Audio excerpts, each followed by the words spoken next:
কাকা কাকা কাকা কাকা আনাগর যে দাওয়াত দিতে আছে, দুজন মেহমান হাতে অ্যাক্সিডেন্ট করছে।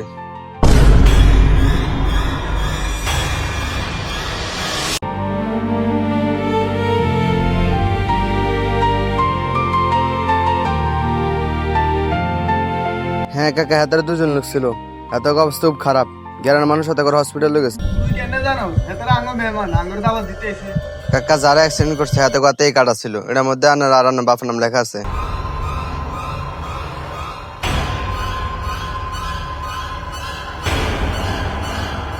ভাই আর ভাই তুমি তো আনে ভাইটা অনেক দূরে, অনানা যদি মোবাইলে দাওয়ারটা মানে লিতেন আরো অনেক বড় উপকার হইতো। আর তার অনেক দিকে যাইতে বুঝিনি ভাই। না না ভাই, আর বাড়ি যা তো দূর হোক, আর বাড়িতে যাওয়া দিতে হইব। নইলে যাইতে কেন যে আইবি না আইবি, এটা তোর ইচ্ছে। ভাই জানে লাগবো। আচ্ছা ঠিক আছে, চল ভাই।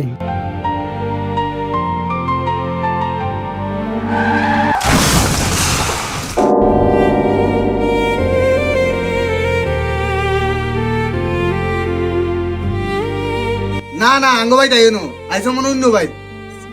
আচ্ছা অন তালেবালি করস কেন? আমার সামনে তো লোকটা ফোন দিছে তোরে, কি তো হয়েছে আমি কইতে আসি। আমার সামনে লোকটা ফোন দিছে, ফোন দিয়ে কইছে ভাই আপনার বাড়িটা অনেক দূরে, মোবাইলে দাওয়াতটা মানি যান। হাতে কইলো না মানি না, বাড়িতে দাওয়াত দেন লাগবো, বাড়িতে দাওয়াত না দিলে যাইতো না। এখন তুই মিশা কথা কস কিনলে? আচ্ছা তুই আমারে ক, এখন কি তুই এই লোকগুলোর চিকিৎসার খরচ বহন করবি, নাকি এই লোকগুলো মারা যাওয়ার পরে তাদের ফ্যামিলির দায়িত্ব নিবি? যদি মোবাইলে মানে যেতি তাইলে কি হইতো? মোবাইলে দাওয়াতটা নিতে পারতি না তুই? এই নে কার্ড।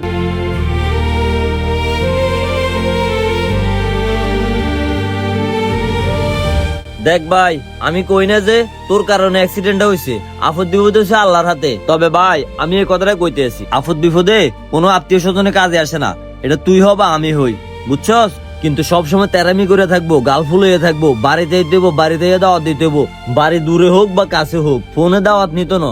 আরে ভাই ফোনে দাওয়াতটা নিলে কি হয়? তোর যে দাওয়াতটা দিছে, ভালোবাসাইতে তোর দাওয়াতটা দিছে, সেটা ফোনে দেখ বা আইসা দেখ, তোরে নেওয়ার ইচ্ছে আছে সেজন্যই তো তোর দাওয়াতটা দিছে। ফোনে মানে গেলে কি হয় ভাই? আপদে বিপদে যদি আত্মীয় স্বজন একটু কনসিডার না করে, একটু ছাড় না দেয়, তাহলে আরে আত্মীয় স্বজন থেকে লাভ কি? এবং কি তুই ওই লোকটার বাড়ি যাই, ওই লোকটার একদম বিশাল বড় উপকার করিয়া লাইতিন।